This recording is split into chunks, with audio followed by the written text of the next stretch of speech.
Hello everyone, this is Gomati Mahesh. In this session, we are going to discuss about Newton's second law of motion, impulse, Newton's third law of motion, principle of conservation of linear momentum, and rocket propulsion. The first topic is Newton's second law of motion. Newton's second law states that the force acting on a body is directly proportional to the rate of change of linear momentum of the body, and change in momentum takes place in the direction of force. ரொம்ப simple டேர்ம்ல என்ன சொல்லணும்னா, ஒரு force எதை depend பண்ணி இருக்கும் அப்படின்னா ஒரு மாஸும் ஒரு வெலாசிட்டி டிபெண்ட் பண்ணி தான் இருக்கும். So the force acting on a body is directly proportional. Directly proportional அதே ஈக்குவலா இருக்கிறது. எதுக்கு ஈக்குவலா இருக்கும்னு சொல்லியிருக்காங்க? Rate of change of linear momentum of body, linear மொமெண்டத்துக்கு ஈக்குவலா இருக்கும்னு சொல்றாங்க. லீனியர் மொமெண்டம்னா என்ன தெரியும் நமக்கு? மாஸும் வெலாசிட்டியும். ஸோ ஒரு ஃபோர்ஸ் வந்துட்டு எது டிபெண்ட் பண்ணி இருக்கும்? மாஸும் வெலாசிட்டிக்கும் டிபெண்ட் பண்ணி இருக்கும்னு சொல்றாங்க. ஸோ அந்த லீனியர் மொமெண்டம் வந்து எப்படி சேஞ்ச் ஆகும் அப்படின்னா ஃபோர்ஸோட டைரக்ஷன் பேஸ் பண்ணி சேஞ்ச் ஆகும். I told you that force depends on the mass and velocity of the body. The force has been given by the man to the large mass and velocity. This shows Newton's second law of motion. Since Newton's second law of motion helps to measure the amount of force, it is also known as law of force. Let us consider the body of mass m moving with initial velocity u at time interval t and reaches the final velocity v by external unbalanced force F. So, Newton's second law states that force is proportional to rate of change of momentum. So, force F is proportional to change in momentum by time taken. அப்போ நமக்கு தெரியும் change in momentum அப்படிங்கிறது என்ன? mv minus mu. So, F is proportional to change in momentum formula என்ன? mv minus mu by time taken t எடுத்திருக்கோம். So, F is equal to, so இங்க proportional இருக்கும்போது இது equal to கொண்டு வரணும் அப்படின்னா நம்ம constant ஒன்று introduce பண்றோம். So, F is equal to K mv minus mu by t. So, இந்த K அப்படிங்கிறது constant அப்படிங்கறனால நம்ம constant ஓட வேல்யூ நம்ம 1 எடுத்துக்கலாம். எல்லா யூனிட்ஸ்க்குமே K is equal to 1 தான் இருக்கும். So, F is equal to 1 into m is equal to m. So, அதனால அந்த K ஓட வேல்யூ 1ங்கறனால நம்ம டைரக்டா m போட்டோம். So, F is equal to m into v minus u by t னு சொல்றாங்க. நமக்கு தெரியும் ஆக்சலரேஷனோட ஃபார்முலா என்ன? Change in velocity by time. Change in velocity னா என்ன? Final velocity minus initial velocity. So, v minus u by t. So, இப்ப இந்த வேல்யூக்கு பதிலா நம்ம a னு சப்ஸ்டிட்யூட் பண்ணலாமா? So, F is equal to m into, so இந்த வேல்யூக்கு பதிலா acceleration போடுறோம். m into a, which means force is equal to mass into acceleration. Okay, we'll consider you're driving a bike. Okay, ஒரு பைக்ல போயிட்டு இருக்கும்போது ஒரு நார்மல் ஸ்பீட் ஒரு 40 இருந்து 50 ஸ்பீட் போயிட்டு இருக்கீங்க. அப்படி 50 ஸ்பீட்லயே நீங்க மெயின்டைன் பண்ணிட்டு இருக்கும்போது உங்களுக்கு எக்ஸ்ட்ரா ஒரு ஃபோர்ஸ் அங்க தேவைப்படாது. அதே 40ல போறதுக்கு எந்த ஒரு எக்ஸ்ட்ரா ஃபோர்ஸுமே தேவைப்படாது. இப்போ அந்த 40ல இருந்து நீங்க 60யோ 50யோ போறீங்க அப்படின்னா மட்டுமே நீங்க அந்த எக்ஸ்ட்ரா ஸ்பீட் தேவைப்படும். which means எக்ஸ்ட்ரா ஃபோர்ஸ் நீங்க ப்ரொடியூஸ் பண்ணி அந்த ஸ்பீட் கொடுப்பீங்க. ஸோ அதான் சொல்லியிருக்காங்க.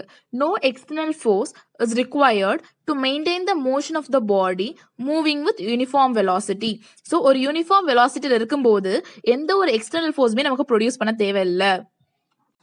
When the net force acting on the body is not equal to 0, then definitely the velocity of the body will change. So இப்போ நான் சொன்ன மாதிரி இப்போ நீங்கள் லைட்டாக ஆக்சலரேட் பண்ணுறீங்க, அதே ஃபோர்ஸ் இல்லாமல் கொஞ்சம் ஃபோர்ஸ் எக்ஸீட் ஆகும்போது அதோட வெலாசிட்டியும் மாறும். ஸோ அதை தான் சொல்லியிருக்காங்க. When the force is not equal to 0, the velocity சேஞ்சஸ்னு சொல்கிறாங்க. ஸோ அதே போல் சேஞ்சஸ் இன் மொமெண்டம், அப்போ அந்த மொமெண்டமோட சேஞ்ச் வந்து எதை நோக்கி இருக்கும்னா அந்த ஃபோர்ஸோட டைரக்ஷனை நோக்கி தான் போகும். In a uniform circular motion, even though the speed remains constant, the direction of velocity changes at every point of the circular path. இப்போ ஒரு யூனிஃபார்ம் சர்க்குலர் மோஷன் நடக்கும்போது, ஒரு சர்க்குலர் பாத்ல ஒரு யூனிஃபார்ம் மோஷன் நடக்கும்போது அதோட ஸ்பீடு கான்ஸ்டன்டா தான் இருக்கும், ஆனா அதோட வெலாசிட்டியோட டைரக்ஷன்ஸ் சேஞ்ச் ஆகும். ஸோ அங்க ஆக்சலரேஷன் ப்ரொடியூஸ் ஆகுது ரேடியஸ் கூட சேர்ந்துட்டு, அதுதான் centripetal acceleration. So, the acceleration is produced along the radius called centripetal acceleration. So, இங்க produce ஆகிற force நம்ம என்ன சொல்றோம்னா centripetal force அப்படின்னு சொல்றோம். Okay, let us consider a body with uniform circular motion. ஒரு circular pathல சுத்திட்டு இருக்கு. ஸோ அதோட ஸ்பீட் ஈக்குவலாக தான் இருக்கு. சர்க்குலர் பாத்னா எப்படி இருக்கும்? கொஞ்சம் ஸ்கர்வ்ஸாக இருக்கனால என்ன ஆகும் அப்படின்னா அந்த வெலாசிட்டியோட டைரக்ஷன்ஸ் சேஞ்ச் ஆகும். ஸோ ஒவ்வொரு பெண்டு வரும்போதுமே அதோட வெலாசிட்டி சேஞ்சஸ் ஆகும்னு சொல்றாங்க. Units of force. SI unit of force is Newton and in CGS system its unit is dyne. So நமக்கு தெரியும் ஃபோர்ஸோட SI யூனிட் நியூட்டன்னு தெரியும். அதுவும் சிஜிஎஸ் சிஸ்டத்தில் டயன்னு சொல்கிறாங்க. அப்போது சிஜிஎஸ் சிஸ்டம்னா என்ன? சென்டிமீட்டர், கிராம், செகண்ட் சிஸ்டத்தில் டைன்னு சொல்கிறாங்க. டைன் அப்படிங்கிறது 1 gram acceleration of 1 centimetre per second. 1 gram acceleration of 1 centimeter per second. Coming to the definition of Newton. அதாவது ஒரு 1 கிலோகிராம் அமௌண்ட் உள்ள ஒரு பாடியில் 1 ms minus two acceleration produce பண்ணுறதுக்கு எவ்வளோ ஃபோர்ஸ் கொடுக்க வேண்டியதாக இருக்கோ அதுதான் 1 நியூட்டன்னு சொல்கிறாங்க. The amount of force required for a body of mass 1 kilogram produces an acceleration of 1 ms minus 2. அப்போ 1 நியூட்டனுங்கிறது எப்படி சொல்கிறாங்க? 1 kg ms minus 2. Unit force. Unit force is same that of units of force. ரெண்டுமே ஒன்று தான். அதாவது 1 kilogram of பாடியில் 1 ms minus 2 acceleration produce பண்றதுக்கு எவ்வளோ force தேவைப்படுதோ அதுதான் unit force. The amount of force required to produce an acceleration of 1 ms minus 2 in the body of mass 1 kg is called unit force. Gravitational unit of force. So SI unitல gravitational unit of force எப்படி கொடுக்குறாங்க அப்படின்னா kilogram force which means kgf. அதே போல CGS சிஸ்டத்தில் எப்படி கொடுக்குறாங்க அப்படின்னா gram force GFன்னு சொல்றாங்க. அப்போ 1 kilogram F is equal to 1 kg into 9.8 ms minus 2. அதாவது ஃபோர்ஸ், அந்த ஃபோர்ஸ் ஒரு கான்ஸ்டன்ட் வேல்யூ தான் 9.8. அப்போ 9.8 நியூட்டன். நெக்ஸ்ட் 1 கிராம் ஃபோர்ஸ் எப்படி கொடுத்துருக்காங்க? 1 gram into 980 centimetre S minus 2. So மேலே மீட்டர்னு இருக்கிறது இங்கே சென்டிமீட்டராக மாறனால இன்டூ 100 பண்ணுறாங்க. ஸோ 980 சென்டிமீட்டர் எஸ் மைனஸ் 2 அப்படின்னு கொடுக்கும்போது 980 டைன் பிகாஸ் இது CGS system. So the next topic is impulse. அதாவது ஒரு பெரிய ஃபோர்ஸ் ஷார்ட் பீரியட் ஆஃப் டைமில் ஆக்ட் ஆச்சு அப்படின்னா அதுதான் இம்பல்சிவ் ஃபோர்ஸ். இம்பல்ஸ். ஸோ இம்பல்ஸ்னா என்ன பார்த்தோம்? ஒரு long force short period of டைமில் ஆக்ட் பண்ணுறது தான் இம்பல்ஸ். ஸோ F அப்படிங்கிறது இங்கே ஃபோர்ஸாக இருக்கு, Tங்கிறது டைம் பீரியடாக இருக்கு. ஸோ இப்போ என்ன ஆகுது அப்படின்னா நமக்கு தெரியும் இம்பல்ஸ்ங்கிறது ஜேன்னு சொல்லுவோம். ஸோ ஷார்ட் பீரியட் ஆஃப் டைமில் ஒரு லாங் ஃபோர்ஸ் ஆக்ட் ஆகுது. So F into T. So நமக்கு தெரியும் Newton second law of motion படி force is equal to change in momentum by time taken. இங்க F இன்டூ T இருக்கு. ஸோ அதே equivalent value கொண்டு வரணுங்கிறதுக்காக என்ன பண்றோம் அப்படின்னா இங்க சேஞ்ச் இன் மொமெண்டத்தை ஒரு சைடு வச்சுட்டு இந்த டீயை எஃப்க்கு முன்னாடி கொண்டு போறோம். ஸோ அப்ப என்ன ஆகும்? இங்க டிவிஷன்ல இருக்கிறது ஈக்குவல்ட்டுக்கு முன்னாடி போகும் போது மல்டிபிளிகேஷன் ஆகும். So change in momentum is equal to force into time.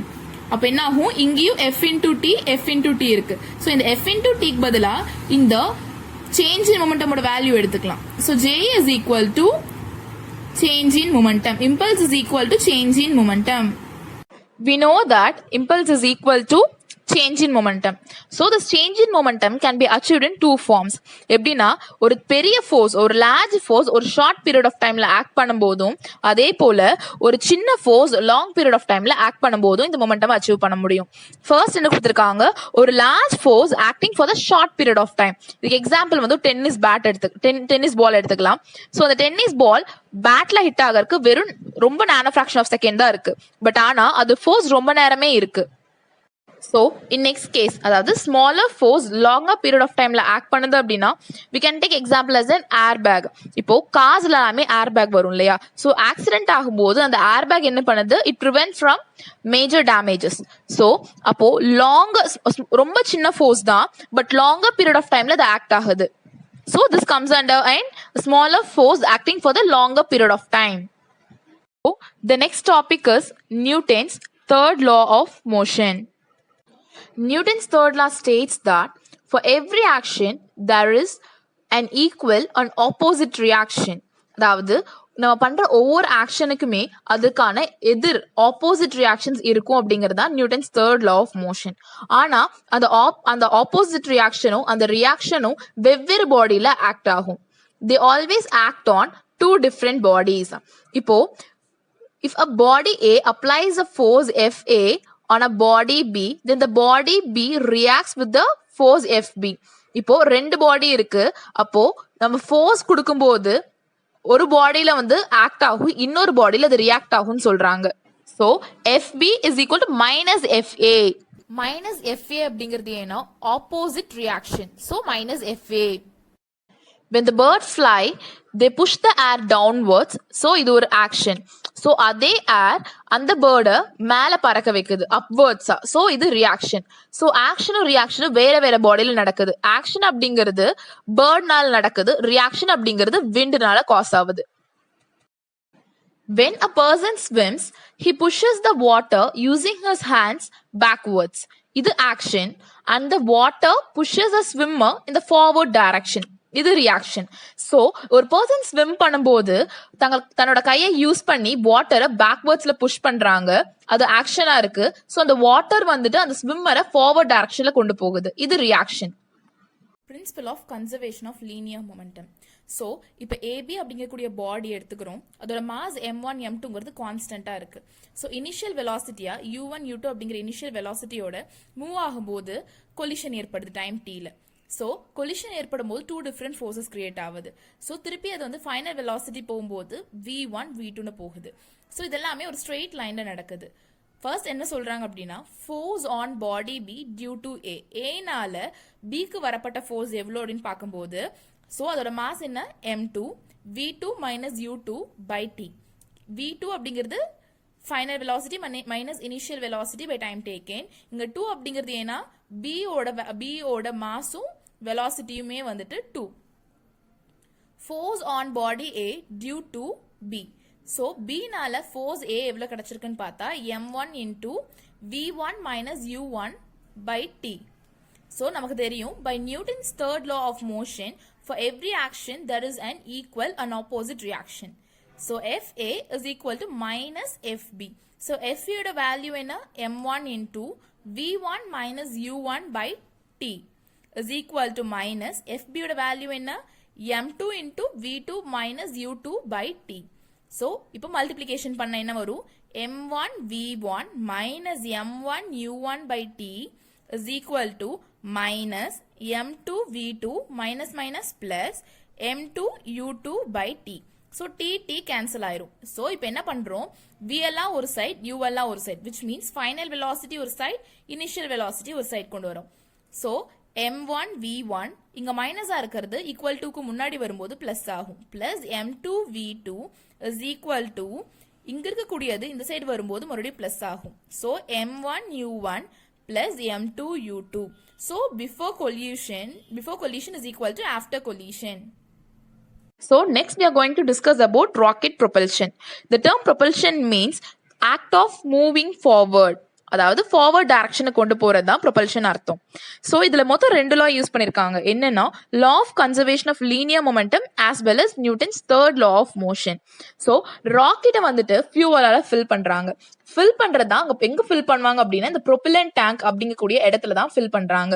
So rocket fire பண்ணும்போது அந்த ஃபியூவல் எல்லாம் பர்ன் ஆகி ஒரு கேஸா ரிலீஸ் ஆகும் இல்லையா. ஸோ அந்த கேஸ் வந்து எதுல ரிலீஸ் ஆகுது அப்படின்னா அந்த நாசல்ல தான் ரிலீஸ் ஆகுது.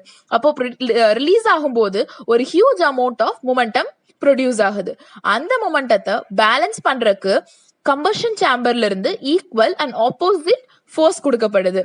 ஸோ அதனால தான் அந்த ஃபியூவல் கம்ப்ளீட்டா பர்ன் ஆகும்போது ராக்கெட்டோட மாஸ் கிராஜுவலா டிக்ரீஸ் ஆகும். எந்த ஒரு எக்ஸ்டர்னல் ஃபோர்ஸுமே இல்லாதனால அந்த லீனியர் மொமெண்டம் சேவ் பண்ணிக்கும்.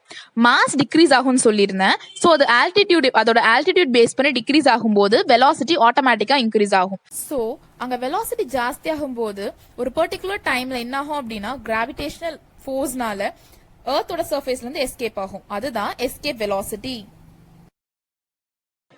Thank you. Have a nice day. If you like this video, kindly share and subscribe. Thank you.